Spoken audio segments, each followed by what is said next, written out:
This channel does not promote any violent, harmful, or illegal activities. All content provided by this channel is meant for an educational purpose only. দুজন পুলিশকে গুলি চালালো lima, তারপর পালিয়ে গেল। সারা রাত কেটে গেল, কিন্তু সেই সাজ্জাকের কোনো খোঁজ পাওয়া গেল না। বরং আমরা এই মুহূর্তে জানতে পারছি আরো একজন চরিত্র রয়েছে, আব্দুল। এই আব্দুলই নাকি এই বন্দুকের ব্যবস্থা করে দিয়েছিল। কোথায় গেল সেই সাজ্জাক, কোথায় গেল আব্দুল? আব্দুল হোসেনকে সব খবরের এই মুহূর্তের আপডেট জানবো। আমাদের সঙ্গে সবার আগে রয়েছেন আমাদের সঙ্গে আমাদের প্রতিনিধি রূপক। রূপক, এখনো পর্যন্ত কি কি তথ্য আমরা পাচ্ছি, পুলিশ কি বলছে? দেখো, চমকে দেওয়ার মতো তথ্য এটাই, পুলিশ কিন্তু গতকালকেও বলেছে যে ওই অভিযুক্ত কিন্তু একাই গুলি চালিয়েছে, অভিযুক্ত সঙ্গে বহিরাগতরা কেউ ছিল না। কিন্তু আজকে সেই জেলা পুলিশ কিন্তু আবার এই আব্দুল হোসেন নামে অন্য আরেকজনের মাথায় পুরস্কার দিয়েছে এবং তার ছবিও প্রকাশ্যে এনেছে। কার্যত পুলিশ কিন্তু জানাচ্ছে এই আব্দুল হোসেনও সাজ্জাকের সঙ্গে জড়িত এবং তাকে বাইরে থেকে সহযোগিতা করেছে এবং পুরনো একটি মার্ডার কেসের সঙ্গে এরা উভয়ই অভিযুক্ত, এমনটা কিন্তু পুলিশের সূত্র মারফত আমরা জানতে পারছি। সবটা মিলিয়ে এই ঘটনা কিভাবে ঘটলো, কতদিন ধরে এই নিয়ে আলোচনা চলছিল, এর পেছনে কিন্তু ফুল প্ল্যানিং ছিল, এমনটাই কিন্তু তদন্তকারীরা মনে করছেন। এই মুহূর্তে একদিকে যখন তার মানে কি জেলে বসে সবটা প্ল্যান হয়েছিল, দেখছে, তদন্ত করছে, সিসি ক্যামেরা দেখছে।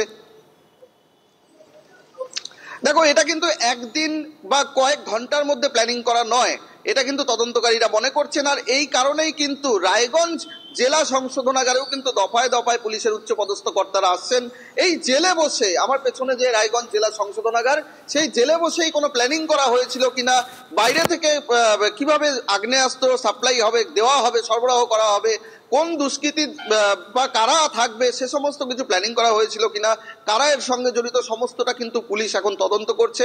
শুধু এই রায়গঞ্জ নয়, সেই ঘটনাস্থল যেখানেই গুলি চালানোর ঘটনা ঘটে সেখানে একটি সিসি ক্যামেরা রয়েছে, সেই সিসি ক্যামেরা খতিয়ে দেখছে পুলিশ এবং এই ঘটনার সঙ্গে আরো কারা কারা জড়িত যেমনটা মনে করা হচ্ছে। যেহেতু একেবারেই পার্শ্ববর্তী বিহার, প্রায় 2 থেকে 3 কিলোমিটারের মধ্যে কিন্তু ওই এলাকায় বিহার রয়েছে এবং পাশেই বাংলাদেশ বর্ডার এবং খুব সহজেই কিন্তু নেপালে চলে যাওয়া যায়। তো সেই দুষ্কৃতী সে পুলিশকে গুলি করার পরে সঙ্গে থাকো। কিন্তু জেলে বসেই কি তাহলে সবটা প্ল্যান করা হয়েছিল? প্রিজন ভ্যান থেকে নেমেই ফিল্মি কায়দায় 2 পুলিশ কর্মীকে গুলি, ঠিক যেমনটা আমরা যে কোনো হিন্দি বলিউড মুভিতে বা কোনো ওয়েব সিরিজে দেখে থাকি। গোটা রাত পেরিয়ে গেছে, এখনো সাজ্জাককে ধরা যায়নি, কিন্তু কিভাবে এই পরিকল্পনা করা হয়েছিল, কি হয়েছিল সেই মুহূর্তে? আমাদের রিপোর্টার প্রসেনজিৎ চৌধুরী আমাদের সঙ্গে রয়েছেন একেবারে স্পট থেকে। প্রসেনজিৎ, একদম দেখো, নজিরবিহীন ঘটনা। রাজ্যে বন্দি ছিনতাইয়ের যে খবর TV9 বাংলা দর্শকদের জানিয়েছিল, কার্যত সেই খবরে সিলমোহর দিচ্ছে পুলিশ। গতকাল রাতে পুলিশ প্রথমে বলেছিল অন্য কেউ ছিল না, অভিযুক্ত কোনোভাবে বন্দুক পেয়েছিল, সে গুলি চালায়, কোথাও বন্দি ছিনতাইয়ের ঘটনা ঘটেনি। কিন্তু সেই রাজ্যের পুলিশই, অর্থাৎ আমাদের পশ্চিমবঙ্গের পুলিশ, অন্তত আরও একজনের খোঁজ দিলে 2 লাখ টাকার পুরস্কারের কথা বলছে। কে সেই ব্যক্তি? সেই ব্যক্তি সাজ্জাককে সাহায্য করেছিল পালিয়ে যেতে। এবং এই যে সেই দুর্ঘটনাস্থল, যেইখানটায় শুট আউটের ঘটনা ঘটে, ঠিক এই এলাকাটায় প্রিজন ভ্যান দাঁড়িয়ে ছিল। এই এলাকাটাতে প্রকৃতির ডাকে সাড়া দেওয়ার নাম করে অভিযুক্ত খুনের আসামি সাজ্জাক তিনি নামেন, তার পেছন 2 পুলিশকর্মী নামেন, পেছনে তখন আরও একজন অপেক্ষা করছেন সাজ্জাকের সহযোগী। পুরোটাই নিখুঁত প্ল্যানিং বলে মনে করছে পুলিশ। একেবারে মেপে কত কিলোমিটার আসতে হবে, কটা নাগাদ এই ঘটনা ঘটানো হবে, সেই সময় এলাকায় আলো থাকবে না, অন্ধকার, এই সমস্তটা জরিপ করে নিয়েই কিন্তু নিখুঁতভাবে এই অপারেশন চালানো হয়। পুলিশের নাকের ডগায় পুলিশ কর্তারা টের পাননি। পুলিশের কাস্টাডিতে থাকাকালে, গতকালকে জেল থেকে বার করার পর পুলিশের কাস্টাডিতে থাকাকালে যদি বন্দুক দেওয়া হয়ে থাকে, সেক্ষেত্রেও যেমন বড় ল্যাপসের কথা পুলিশ নিজেরাই স্বীকার করে দিচ্ছে। একইভাবে এখন একের পর এক জায়গা সামনে আসছে তদন্তের ক্ষেত্রে, যেখানে গিয়ে পুলিশের ক্ষেত্রেই কিন্তু তাদের দুর্বলতা, তাদের গাফিলতি, তাদের ক্ষেত্রে এই ধরনের ঘটনা নাকের ডগায় ঘটে গেল টের না পাওয়া একের পর এক সামনে আসছে। একেবারে এক্সপার্ট প্রসেনজিৎ বলছে এটা সম্পূর্ণভাবে পুলিশের ব্যর্থতা। কারণ যখন আমরা অনিন্দার সাথে কথা বলছিলাম, তিনি বলছিলেন যে ভ্যানে তোলার সময়, জেল থেকে বেরোনোর সময় পুরো একদম প্রপারলি চেক করতে হয়। সেটা কি আদৌ হয়েছিল? সেই প্রশ্নগুলো যেমন উঠছে, আর তার পাশাপাশি বিরোধীরা প্রশ্ন ইতিমধ্যেই শুরু করেছে তোলা। তারা কি বলছেন, জগন্নাথ চট্টোপাধ্যায় কি বলেছেন শুনবো। ভয়াবহ কাণ্ড। আমরা তো ভাবতেই পারছি না যে আদালত থেকে জেলে নিয়ে যাওয়ার পথে আসামিকে ছিনতাই করে নিয়ে চলে গেল দুষ্কৃতী দল এবং পুলিশকে গুলি মেরে। এ কোথায় আমরা বাস করছি? 13 বছরে তৃণমূল কংগ্রেসের আমলে মমতা বন্দ্যোপাধ্যায় যেখানে পুলিশ মন্ত্রী, স্বরাষ্ট্রমন্ত্রী, রাজ্যের আইন শৃঙ্খলা থেকে শুরু করে সামগ্রিক যে সামাজিক পরিস্থিতি কোথায় চলে গেছে, এর থেকে নিষ্কৃতির একটাই পথ, সেটা হচ্ছে এই সরকারটিকে এবং এই দলটিকে বাংলার রাজনীতি থেকে পরিত্যাগ করা।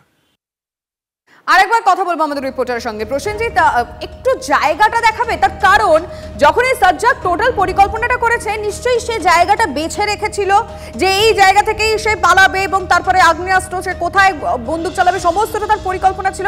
এই জায়গাটা কতটা ইম্পর্টেন্ট, মানে তার কাছে সুবিধা করে দিয়েছে এই জায়গাটা? দেখো, আমি জায়গাটা দেখানোর আগে বলবো এটা সেই এলাকা যেখান থেকে চিকেন থেকে শুরু হয়। এই যে কর্ডন করে রাখা আছে, এই এলাকাটায় প্রিজন ভ্যান দাঁড়িয়ে ছিল। এটা পাঞ্জিপাড়ার কালীবাড়ির এলাকা এবং এই এলাকা থেকে খুব কাছেই কিন্তু বাংলাদেশ সীমান্ত, অন্যদিকে একদম কাছে ঠিক এই দিকটা বিহার সীমান্ত এবং কিছুটা এগোলে খুব সহজে নেপালে চলে যাওয়া যায়। ফলে সব মিলিয়ে কিন্তু নিখুঁত প্ল্যানিং ছিল। আবারও বলছি, পুলিশ কর্তারা মনে করছেন নিখুঁত প্ল্যানিং করে এই এলাকাটাকে বেছে নেওয়া হয় যাতে খুব সহজে এ রাজ্যের পুলিশের আওতার বাইরে চলে যাওয়া যেতে পারে। কারণ আধা ঘন্টা এখান থেকে আধা ঘন্টা গেলেই বিহার, উল্লেখে বাংলাদেশ, আরও কিছুটা এদিকে চলে গেলে নেপাল। ফলে সব মিলিয়ে পুলিশের হাতের নাগাল থেকে বেরিয়ে যাওয়া যেতে পারে, এটা ভেবেই কিন্তু দুষ্কৃতীরা এই ঘটনা ঘটে। এই মুহূর্তে সিপিএম নেতা সুজন চক্রবর্তী আমাদের সঙ্গে রয়েছেন। সুজনবাবু, মঞ্জিরা কথা বলছিলাম, গত কয়েক মাস যাবৎ আমরা একের পর এক ঘটনা দেখছি। সম্প্রতি মালদায় তো দেখেইছি, কালিয়াচকে দেখছি, এবার এই সাজ্জাকের ঘটনা। গতকাল রাত্রে আমরা দেখলাম যে পুলিশ যখন তাকে নিয়ে যাচ্ছে, জেলে ফেরত নিয়ে যাচ্ছে, সেই সময় সে পুলিশকে গুলি করে পালিয়ে যাচ্ছে। সারা রাত কেটে যাচ্ছে, তার কোনো রকম খোঁজ পাওয়া যাচ্ছে না। উপরন্তু আরও একজনের কথা জানতে পারছি যে কিনা কোর্ট চত্বরে তাকে এই আগ্নেয়াস্ত্র সাপ্লাই করেছিল। কি হচ্ছেটা কি? পুলিশ কিছুই জানে না। তো ফিল্মি দুনিয়ার মতন করেই বাংলাটাকে পরিচালনা করা হচ্ছে, একদমই ফিল্মি দুনিয়া। কোর্ট থেকে জেলে নিয়ে আসবার পথে আসামি আগ্নেয়াস্ত্র দিয়ে আক্রমণ করলো, 2 জন পুলিশ জখম এবং পালিয়ে গেল।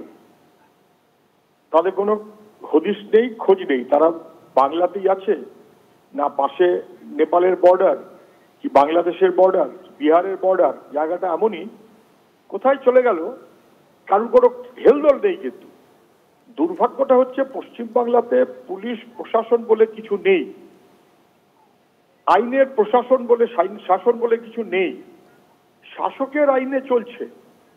পশ্চিমবাংলাতে পুলিশের ডিজি পার্ট টাইমার, বহুদিন ধরে এক কথা বলে যাচ্ছে, পার্ট টাইমার ডিজি দিয়ে কখনো পুলিশ প্রশাসন চলতে পারে না। পুলিশ মন্ত্রী পার্ট টাইমার, তার নির্দেশে থানা চলে, কাউকে অ্যারেস্ট করবে কি কাকে ছেড়ে দেবে কি ইত্যাদি ইত্যাদি। এবং যে কোনো ক্ষেত্রে দুষ্কৃতীরা প্রশ্রয় পাচ্ছে, দুষ্কৃতীদের পাশে প্রশাসন দাঁড়িয়ে আছে। মুখ্যমন্ত্রী বলেছিলেন গুন্ডাদের কন্ট্রোল করি। এখন তো স্পষ্ট হয়ে গেল যে অস্ত্রের এমনই ঝনঝনানি শুধু নেতাদের কাছে না, তৃণমূল নেতারা যখন যায় তার সঙ্গে যে 25 জন থাকে আর 30 জন থাকে বা 50 জন থাকে, তাতে অন্তত 2টো অস্ত্র পাবেন। তাহলে তৃণমূলের বাহিনী চলেছে সঙ্গে অস্ত্র, দুষ্কৃতীরা তাদের সঙ্গে অস্ত্র বটেই। দুষ্কৃতীকে ছিনতাই করার জন্য অস্ত্র এবং পুলিশকে একেবারে এবার আসামিদের হাতেও অস্ত্র থাকছে। সুজনবাবু, ধন্যবাদ আপনাকে। কংগ্রেস কি মনে করছে এই মুহূর্তে সেটাই বোঝার চেষ্টা করবো। সৌম্য রায় আমাদের সঙ্গে রয়েছেন, আপনাকে TV9 বাংলায় স্বাগত জানাবো। সৌম্যবাবু, এই মুহূর্তে দাঁড়িয়ে সত্যিকারের যে প্রশ্নটা সবার মনের মধ্যে আসছে, তাহলে কি পুলিশি ব্যর্থতাই এই সাজ্জাকের পালানোর পিছনে অন্যতম বড় কারণ হয়ে দাঁড়াচ্ছে? আপনি কি ভাবছেন? এটা উন্নত বাংলার মডেল, এটা হচ্ছে উন্নত বাংলা, এগিয়ে বাংলার মডেল, যেখানে দুষ্কৃতকারীরা মনে করছে এটা তাদের সরকার, তাদের সিনা চওড়া হচ্ছে, ছাতি চওড়া হচ্ছে। তার কারণ তাদের কিছু হয় না, পুলিশকে থোড়াই কেয়ার করে, পুলিশকে 1 পয়সারও কেয়ার করে। মাননীয় মুখ্যমন্ত্রীর দপ্তরের পুলিশরা কার্যত অপরাধীদের সামনে হাঁটু গেড়ে আত্মসমর্পণ করেছে। তাই অপরাধীরা যেটা করার তাই করছে, ছিনিয়ে নিচ্ছে, পুলিশকে গুলি করছে। এটা স্বর্গরাজ্য, মরুদ্যান হয়েছে অপরাধীদের। আসলে অনুপ্রেরণায় সবকিছু হয়। এই বাংলাতে দেখেছিলাম মাননীয় মুখ্যমন্ত্রী কালীঘাট থানা থেকে অপরাধী ছাড়িয়ে নিয়ে যাচ্ছে, আসামি ছাড়িয়ে নিয়ে যাচ্ছে। তো এই অনুপ্রেরণায় হচ্ছে কিনা আমরা বলতে পারবো না। এখন অস্ত্র সবার কাছে, এই অস্ত্রের বাংলা, এগিয়ে বাংলার এটা নতুন মডেল। ধন্যবাদ আপনাকে।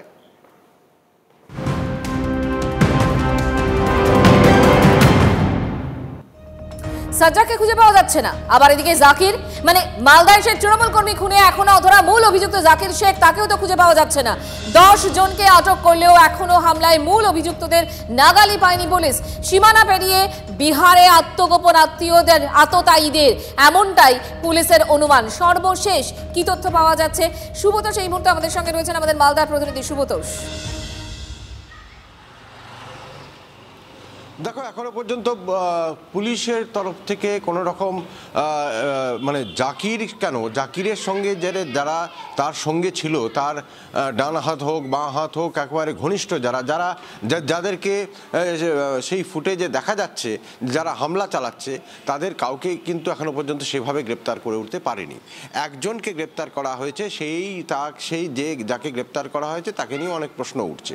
কথা হচ্ছে যে মূল অভিযুক্ত যে জাকিরকে যে এর আগেও হামলা চালিয়েছে, এর আগেও বোমাবাজি করার অভিযোগ রয়েছে, যে আগে প্রকাশ্যে একেবারে ভিডিওতে হুমকি দিচ্ছে, নিজেই সেই ভিডিও শ্যুট করে নিজেই সোশ্যাল মিডিয়াতে সেটা পোস্ট করেছে, তাহলে তখনও পুলিশ তাকে গ্রেপ্তার করেনি। এইখানেই একটা প্রশ্ন উঠছে যে জাকিরকে কি ধরতে পারছে না, না ধরা হচ্ছে না, এই প্রশ্নটা উঠছে। কারণ জাকিরকে নিয়ে গতকাল থেকে পুলিশ বলছে যে আমরা অভিযান চালাচ্ছি, বিভিন্ন জায়গায় তন্ন করে তল্লাশি চালানো হচ্ছে, বিশেষ করে নওদা, যদিপুর। এখন যেটা জানা যাচ্ছে যে জাকির নাকি বিহারে আত্মগোপন করে আছে। শুধু জাকির না, তার সঙ্গে আরও কয়েকজন যার একেবারে ঘনিষ্ঠ সঙ্গী, তারাও কিন্তু আত্মগোপন করে আছে বিহারে। কিন্তু যদিও এর আগেও বিহারে লুকিয়ে ছিল, বেশ কিছু মামলাতে এর আগেও জাকিরের যখন তাকে ধরার চেষ্টা করে পুলিশ অন্য ক্ষেত্রে, তখনও নাকি বিহারে সে আত্মগোপন করেছিল। তো বিহারের যোগ যেহেতু বারেবারই এসেছে, এক্ষেত্রেও তাই। কিন্তু পুলিশ এখনো পর্যন্ত মোদ্দা কথা মূল অভিযুক্ত যে জাকির, তাকে কিন্তু গ্রেপ্তার করতে পারে। একদম সুব্রত, এবং আমরা বারবার করে দেখিয়েছি টিভি 9 বাংলা যে বিহারে কত সহজে এই কালিয়াচক থেকে চলে যাওয়া যায়, আত্মগোপন করা যায়, যেটা আমরা বুঝতে পারছি, পুলিশও জানে, পুলিশ বুঝতে পারছে না। তবুও এখনো পর্যন্ত জাকিরকে ধরা যাচ্ছে না, এখনো পর্যন্ত সাজ্জাদকে ধরা যাচ্ছে না, পুলিশের কাছে কোনো উত্তর নেই। কিন্তু সরব বিরোধীরা তালিবান বানানো এই ধরনের জাকির বা সাজ্জাদ, এদেরকে পশ্চিমবঙ্গ পুলিশ খুঁজে পাবে না। কারণ পশ্চিমবঙ্গ পুলিশ এবং পশ্চিমবঙ্গ সরকারের কাছে এরা দুধেল গায়, অর্থাৎ লাথি খাবো কারণ দুধ দেয়। যতদিন পর্যন্ত অপরাধীদের ভোট ব্যাংক হিসেবে চিহ্নিত করা বা ভোট ব্যাংক হিসেবে ভাবা তৃণমূল কংগ্রেস বন্ধ না করবে, ততদিন পর্যন্ত পশ্চিমবঙ্গের দুর্গতি রক্ষা করা মুশকিল।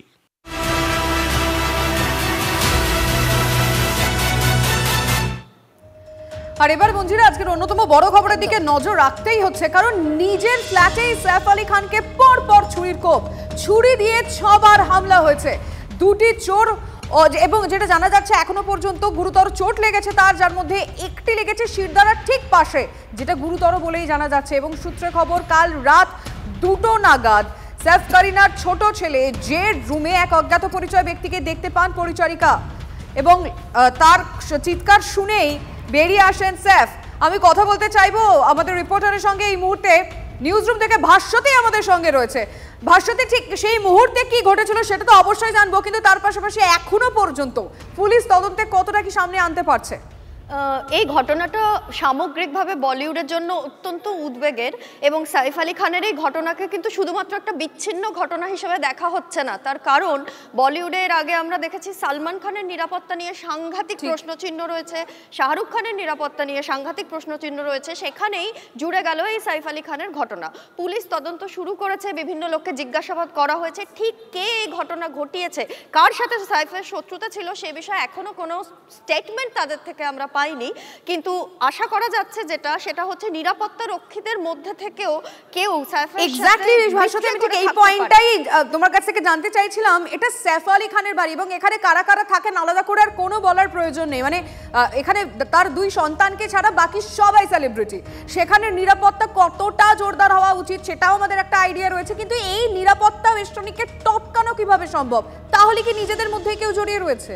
সেই প্রশ্নচিহ্নই কিন্তু বারংবার উঠে আসছে, এবং পুলিশ পুলিশের তদন্ত যেদিকে মোড় নিচ্ছে, আমরা যতটুকু তথ্য পাচ্ছি সেখানে পুলিশও কিন্তু এই সম্ভাবনাকে এড়িয়ে যাচ্ছে না। তারাও কিন্তু মনে করছে যে সাইফের যারা নিরাপত্তার দায়িত্বে রয়েছেন তাদের মধ্যে থেকেও কেউ এমন ঘটনা ঘটাতে পারে, সেই ব্যাপারটাই খতিয়ে দেখা হচ্ছে। আর তার পাশাপাশি বলিউডে যেটা নিয়ে উদ্বেগ রয়েছে সেটা হচ্ছে সাইফ কত তাড়াতাড়ি সুস্থ হয়ে উঠবেন। তার সুস্থ হয়ে উঠতে যে আরও অনেক সময় লাগবে সেটা তো বোঝাই যাচ্ছে, তবে সার্জারি হয়েছে, তার 6 জায়গায় ক্ষত রয়েছে, 2 জায়গায় গভীর ক্ষত। এখন চিকিৎসকরা বেরিয়ে তার শরীর সম্পর্কে কি স্টেটমেন্ট দেন সেটার দিকে সকলের নজর রয়েছে। ধন্যবাদ ভাস্বতী। মুম্বাই পুলিশের ডিজিপি কি বলেছেন আমরা শুনবো। रात में सुबह 3 बजे के आसपास पुलिस स्टेशन में इंफॉर्मेशन आई कि एक्टर श्री सैफ अली खान इन पर उनके घर पे हल्ला हुआ है। पुलिस टीम्स और हम लोग वहाँ स्पॉट पर गए। एक्टर सैफ अली खान इनका लीलावती हॉस्पिटल में ट्रीटमेंट शुरू है, is out of danger. And इसमें जो आरोपी है उनको ढूंढने का काम शुरू है, इन्वेस्टिगेशन चालू है। Thank you. एक स्टाफ पे हमला हुआ है, वो लेडी ठीक है, उनका भी ट्रीटमेंट चल रहा है। हम फिंगरप्रिंट डिपार्टमेंट से फिंगरप्रिंट मिल चुके हैं, अब आगे की प्रोसेस हमारे सीनियर बताएंगे। सलमान खान जी को अपना घर बुलेट प्रूफ करना पड़ रहा है अपनी सुरक्षा को लेकर, और अब सैफ अली खान। ये फिर से कहूंगी कि लॉ एंड ऑर्डर व्यवस्था जो मुंबई की है was considered one of the best in the world, सिर्फ देश में ही नहीं, one of the best in the world, और उसको चोट पहुंचाने का काम लगातार चल रहा है। अगर सही मायने में इन्वेस्टिगेशन होता, टाइम बाउंड इन्वेस्टिगेशन होता, तो शायद ये घटना रोकी जा सकती थी। आम आदमी राज्य सरकार से थोड़ी अकाउंटेबिलिटी मांगेगा, क्योंकि अगर सेलिब्रिटी सुरक्षित नहीं है तो हम सबकी सुरक्षा खतरे में है।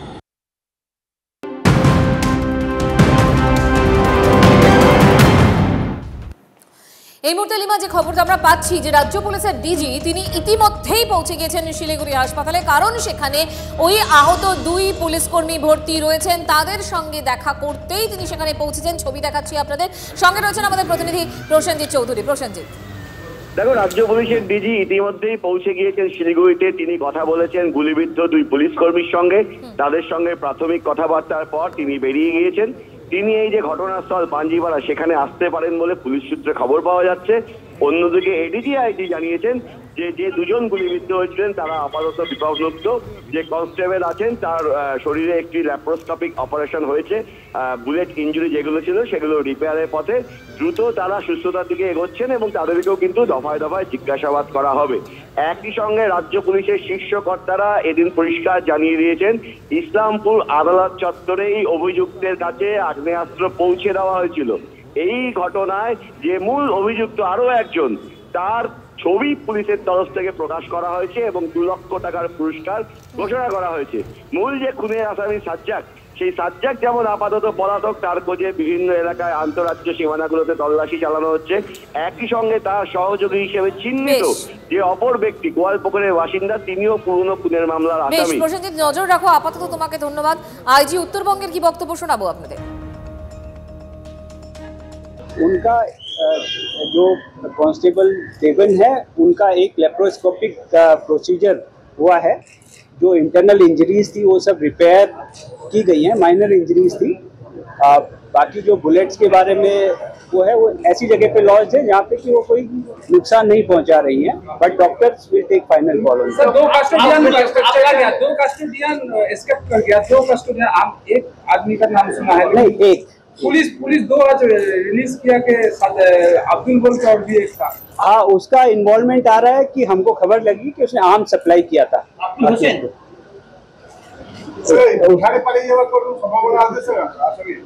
আমরা সবই দিকে দেখছি, আমাদের যেরকম ইনফরমেশন আসছে, we are working on every information. Saline কাণ্ডে করা কলকাতা হাইকোর্ট, বিতর্কিত স্যালাইন বন্ধের নির্দেশ দিয়েছে আদালত। আরো জানবো আমরা এই বিষয়ে, আমাদের রিপোর্টার শ্রাবন্তী রয়েছেন টেলিফোন লাইনে। শ্রাবন্তী, আদালতের তরফ থেকে কি নির্দেশ এলো? দেখো, প্রধান বিচারপতির প্রশ্ন একটাই, যে যখন দেখা যাচ্ছে যে এরকম একজনের মৃত্যু হয়েছে, 5 জন অসুস্থ হয়ে পড়েছেন, তারপরেও নোটিশ কেন জারি করা হয়নি? রাজ্য সরকার এখনো পর্যন্ত নোটিশ কেন জারি করা হলো না? এবং যখন জারি করা হয়েছে ঘটনার 3-4 দিন পরে, তার মানে কোথাও গিয়ে এই স্যালাইন যে আদতে সঠিক ছিল না, সেটা নিয়ে একটা কিন্তু প্রশ্ন উঠে যাচ্ছে। একই সঙ্গে তার বক্তব্য যে এখানে অন্যান্য রাজ্যে ইতিমধ্যেই এই প্রস্তুতকারী সংস্থার বিরুদ্ধে একাধিক প্রশ্ন উঠেছে, কর্ণাটকে ইতিমধ্যে ব্যান করে দেওয়া হয়েছে। সেটা জানার পরেও কেন রাজ্য সরকার এই ধরনের ব্যবস্থা আগে গ্রহণ করলো না। এ প্রসঙ্গে তিনি উদাহরণ হিসেবে বলেছেন যে যদি ফুড ইন্সপেক্টর কোনো একটা রেস্তোরাঁয় যান এবং তিনি দেখেন সেখানে যে মাংস ব্যবহার করা হচ্ছে সেটা নষ্ট মাংস, তাহলে কি তিনি সেটা রেখে দেবেন? বাকিরা অসুস্থ হবেন? কার্যত রাজ্য সরকারকে তুলোধনা করেছেন প্রধান বিচারপতি।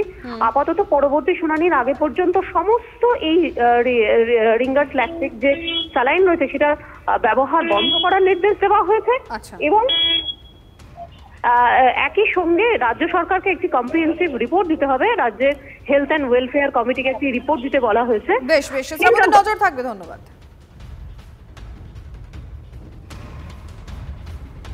পরের খবর, পাসপোর্ট জালিয়াত কাণ্ড নেপথ্যে পাসপোর্ট সেবা কেন্দ্রের ভেরিফাইং এবং গ্রান্টিং অফিসারের একাংশ। কোন পর্যায়ে জালিয়াতি জানতে মরিয়া লালবাজারের গোয়েন্দারা। কি তথ্য পাচ্ছি আমরা? সুপ্রিয় ঘু আমাদের সঙ্গে রয়েছেন, আমাদের প্রতিনিধি। সুপ্রিয়।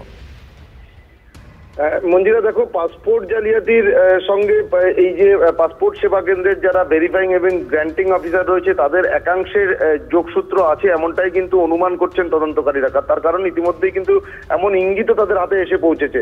আর সেই জায়গা থেকে রুবির মতন রাজ্যে যে 5টি পাসপোর্ট সেবা কেন্দ্র আছে সেখানে কারা কারা গ্র্যান্টিং এবং ভেরিফাইং অফিসার হিসাবে দায়িত্বপ্রাপ্ত রয়েছেন তাদের নামের তালিকা একাধিকবার লালবাজারের তরফ থেকে আরপিও অর্থাৎ রিজিওনাল পাসপোর্ট অফিসের কাছে চেয়ে পাঠানো হয় এবং তার পরবর্তীতেও কিন্তু তারা সেই তালিকা পায়নি। এবং তারপর আমরা যেটা জানতে পারছি সূত্র মাত্র, তৃতীয়বারের মতন আবারও আরপিওতে চিঠি দিয়ে সেই নামের তালিকা চেয়ে পাঠানো হয়েছে এবং এর আগে যে চিঠি দেওয়া হয়েছিল তারপরেও সেই নামের তালিকা তদন্তকারীরা হাতে পাননি। এমনকি